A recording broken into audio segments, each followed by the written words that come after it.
Hello students, I am here with the next video of the class 10th questions. ध्यान से देखिए बच्चों।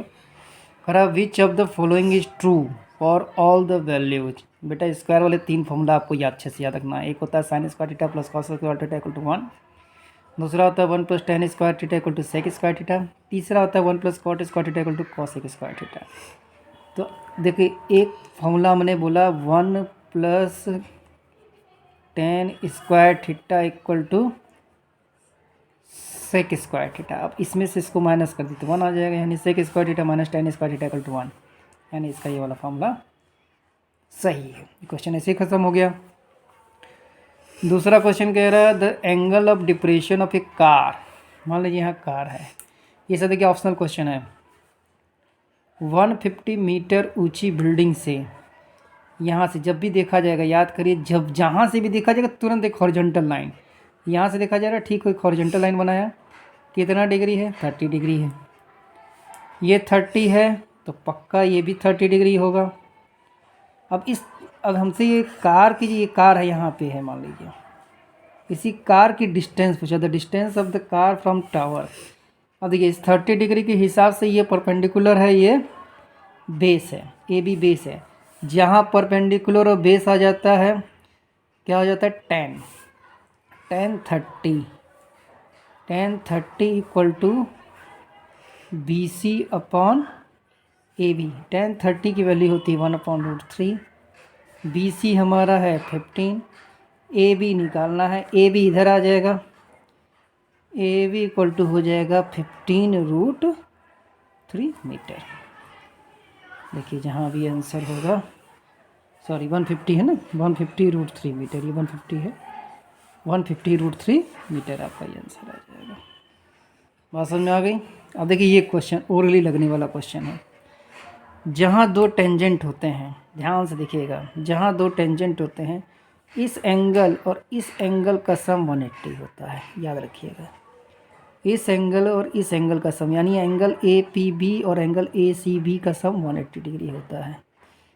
इसका रीजन ऐसे भी समझ सकते हैं कि ये लाइन, ये लाइन, ये लाइन, ये लाइन एक क्वाड्रिलेटरल बना रहा है, क्वाड्रिलेटरल के चारों एंगल को ऐड करने पर 360 आता है, उसमें से ये 90 डिग्री है, ये 90 डिग्री है, तो 90 90 180 बचा 180, इसका सम 180 है। तो आप यहाँ से देखिए एंगल सी की वैल्यू कितनी आएगी। एंगल सी निकालने के लिए हम क्या करेंगे, एंगल सी निकालने के लिए जो हमारा एंगल ए सी बी है, ए सी बी निकालने के लिए 180 से 55 को माइनस करेंगे, कितना आ जाएगा, 125 आ जाएगा, 125 डिग्री आ जाएगा। ठीक है। अब एंगल ए सी बी का आर्क क्या है, ए बी है। इसको पहचानने का तरीका है तो लास्ट देख लीजिए, एंगल ए सी बी का आर्क ए बी है, और ये कहाँ बन रहा है, एंगल सेंटर पे बन रहा है। और याद रखिएगा सेंटर पे बना एंगल बाउंड्री पे बने एंगल का डबल होता है सेम आर्क के थ्रू। जैसे यानी ए क्यू बी, इस ए सी बी का क्या हो जाएगा, आधा हो जाएगा। हमने बोला ए क्यू बी, सबसे पहले पहचाना दोनों का आर्क सेम है, ए बी दोनों का आर्क सेम है। सेंटर पे बना एंगल इस एंगल का क्या हो गया, डबल हो गया, यानी ये एंगल इसका क्या हो गया, आधा हो गया। तो ए क्यू बी 125 का आधा यानी कितना आ जाएगा, 62.5 या 62 होल 1/2। ये क्वेश्चन यही लग गया। आते हैं क्वेश्चन नंबर 15 की तरफ। क्या कह रहा है, a circle is drawn, 2 points are marked outside the circle such that only 3 tangents can be drawn to the circle passing 2 points. All 3 tangents are equal in length. ये बिल्कुल गलत है। Both the points lie on the same line of the tangent. हाँ, एक ही tangent पे 2 point हो सकते हैं। ये कैसे हो सकते हैं, जैसे मान लीजिए मैंने एक सर्कल ड्रॉ किया, कोई 2 पॉइंट हैं, मान लीजिए ये है, ये एक टेंजेंट है, इसी टेंजेंट वाले पे एक ये हो गया, देखिए एक ये टेंजेंट हो गया, एक ये टेंजेंट हो गया, इस पॉइंट से 2 टेंजेंट हो गया, एक और एक इससे हो गया। देखिए 1 2 3 हो गए कि नहीं हो गए टेंजेंट, यानी इसका ये वाला ऑप्शन सही है। अब देखिए ये वाला क्वेश्चन नंबर 16। इफ़ अ नंबर x is chosen at random from the point numbers -2 -1 0 1 2 then the probability, जब भी प्रोबेबिलिटी बोले पहले तो पूरा कर लीजिए 1 2 3 4 5, यानी अपॉन में 5 तो होना तय है। करा एक्स स्क्वायर, ये सारे एक्स का नंबर दिया है, एक्स स्क्वायर की वैल्यू 2 से छोटी होनी चाहिए, यानी इन सब नंबर का स्क्वायर करके देखेंगे जिसकी वैल्यू 2 से छोटी है। देखिए -2 का स्क्वायर करेंगे 4, 2 से बड़ा चला गया तो कैंसिल हो गया। -1 का स्क्वायर करेंगे 1, सही है। 0 का स्क्वायर करेंगे 0, ये भी सही है। 1 2 और 1 का स्क्वायर करेंगे 1, ये भी सही है। 2 का स्क्वायर करेंगे 4 ज़्यादा जाता है, यानी 1 2 3 3/5, ये वाला आंसर आ जाएगा। अब अगला क्वेश्चन देखिए कितना आसान है, ये सब ओरली लगने वाले क्वेश्चन है। Shown below is board divided into 6 identical sector में डिवाइड किया गया है, 6 इक्वल है, टोटल 6 हो गया यहाँ पे। पहले याद रखिए when the pointer is spun, जब इसको स्पन किया गया तो पॉइंटर किसी न किसी एक सेक्टर पे रुकता है, किसी भी एक पे रुकेगा अगर, तो उसकी प्रोबेबिलिटी 1/6 हो गई। हमको प्रोबेबिलिटी कितनी चाहिए 1/3, तो 1/3 लाने के लिए 6 यानी ऊपर 2 होना चाहिए, तो इतना तो क्लियर हो गया, तभी ना 1/3 का 2 1 2 2 3 6, क्योंकि टोटल तो नीचे रहेगा। The chances of it stopping on any sector are equal, ठीक है। R if wants to colour some sectors green, how many sectors should be coloured green, should he colour green so that the probability of pointer stopping at green sector is 1/3। देखिए 1/3 लाने के लिए क्या होना चाहिए 2/6, यानी ग्रीन कलर कितना होना चाहिए 2 होना चाहिए। यहीं से क्लियर हो गया होगा।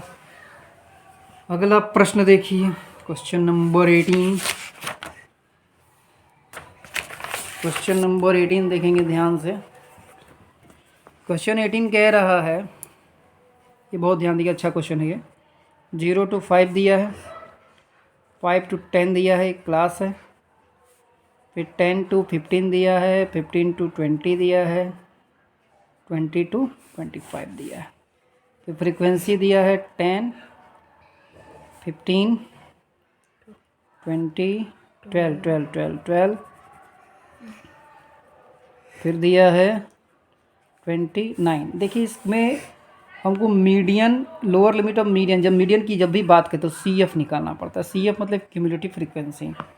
क्यूमुलेटिव फ्रीक्वेंसी कैसे निकालते हैं, इसको ऐड करते चलते हैं। पहले 10 लिखेंगे, 10 और 15 25 ऐड करते चलना है, 25 और 12 37 37 20 57 57 9 66।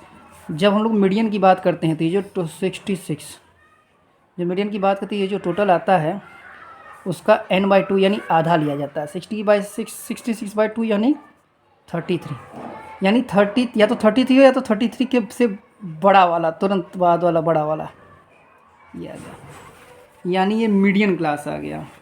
क्या बोला है क्वेश्चन में, lower limit of median class, lower limit of median class क्या होगी 10, और क्या कह रहा है एंड मॉडल का। देखिए मॉडल में आपको याद रखना कि जिसकी फ्रीक्वेंसी सबसे ज़्यादा होती है, फ्रीक्वेंसी सबसे ज़्यादा देखिए इस वाले की है, 20 वाले की है। इसका लोअर लिमिट क्या है 15 है, दोनों को ऐड करेंगे कितना आ जाएगा 25। देखिए कितना आसान क्वेश्चन था ये, तो समझ में आया होगा। क्वेश्चन नंबर 19 देखते हैं। 19 क्या कह रहा है, 19 भी आसान क्वेश्चन है। कह रहा है if the volumes of 2 spheres, इसमें तो देखिए आपको फॉर्मूला पता होना चाहिए। वॉल्यूम ऑफ स्फेयर का फॉर्मूला क्या होता है 4/3 पाई r1³ 4/3 पाई r2³। देखिए ये सेम है, इसका रेशियो कितना दिया हुआ है 64/27, r1³ यानी दोनों का क्यू रूट निकालना पड़ेगा, यानी r1/r2 क्या आ जाएगा 64, 4 का क्यू है 27, 3 का क्यू है।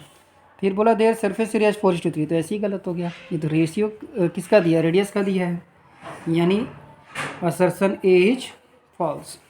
अब आते हैं दूसरा, इसमें क्या दिया reason, if the surface area of 2 spheres are in ratio से, अब सरफेस एरिया का फॉर्मूला पता होना चाहिए 4πr1² 4πr2²। सरफेस एरिया क्या कितना दिया है 16/9। देखिए 4/5 कट गया, R1/R2 क्या आ जाएगा, R1/R2 4/3 आ जाएगा।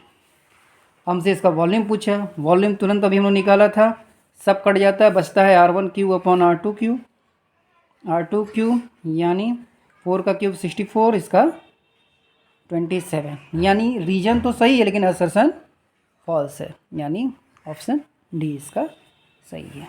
अब आते देखिए अगला वाला, 2 polygons of the same number of sides are said to be similar. देखिए same number of sides if their corresponding angles are equal. देखिए हम लोग को तो ऐसे ही पता है सिमिलर क्या होता है, अगर दो एंगल भी इक्वल मिल गए तो सिमिलर हो जाते हैं, तो ये तो ऐसे ही रीजन तो ऐसे ही सही हो गया। All regular polygons of the same number of sides are equilateral triangle square etcetera are similar. Simple सी बात है कि अगर मान लीजिए इक्विलेटरल ट्राइंगल है तो और स्क्वायर है, जब उनकी साइड इक्वल साइड का रेशियो जब निकालेंगे तो वो भी सेम ही आएगा, और रेशियो ही हमको सिमिलर ट्राइंगल में क्या चाहते हैं, रेशियो सेम होना चाहिए। तो जब रेशियो सेम आएगा और एंगल्स भी सेम ही आएंगे तो प्रोपोर्शन में आएंगे, अगर वो एंगल साइड्स अगर प्रोपोर्शन में आएंगे तो यानी ये वाला ऑप्शन सही है। दूसरा इसलिए सही है क्योंकि 2 polygons of the same number of sides are said to be similar if their corresponding angles अगर इक्वल है तो सिमिलर है ही, यानी इसका ऑप्शन ए वाला सही होगा जिसमें बोथ असर्शन और रीजन और ट्रू। चलिए थैंक यू, फिर अगले वीडियो में अच्छे क्वेश्चन साथ मिलेंगे।